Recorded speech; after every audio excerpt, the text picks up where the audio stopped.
Hey, it's Dennis Fassett, the Cashflow Mercenary. Welcome to another installment of Cashflow Mercenary Television.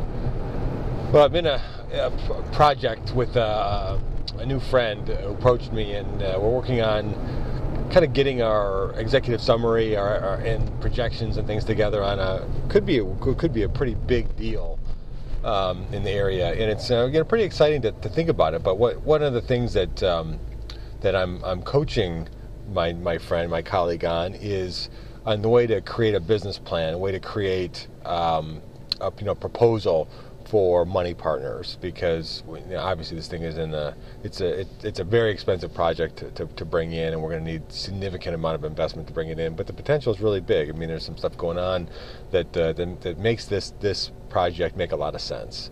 And this person that I'm working with is very bright, very smart, and kind of got the bull by the horns and figuring things out, and she's good at digging at stuff. And so I think that it could work. It could be a good profitable venture for both of us. But the thing that we're having an issue with right now is taking the process one step at a time. And since we're going to need big money to bring this in, this proposal needs to be kind of locked down and pretty solid.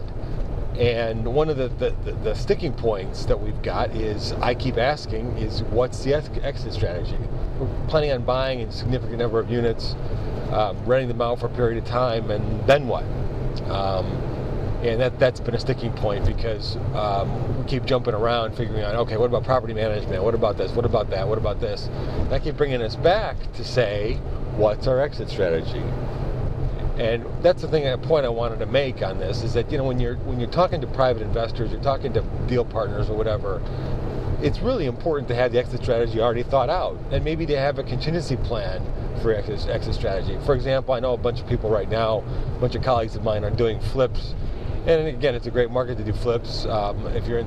But again, if you're relying on the first-time homebuyer credit, which expires here in another couple months, what happens if you don't get your project done and sold before that runs out? What are you going to do? What's your contingency exit strategy? It's a good and valid question to ask. Well, that's the same thing I'm pushing for on this proposal we're working on, is what's our exit strategy. And it's really difficult to get our arms around. And when something's difficult, it's difficult to get your arms around. It's easy to push to the side.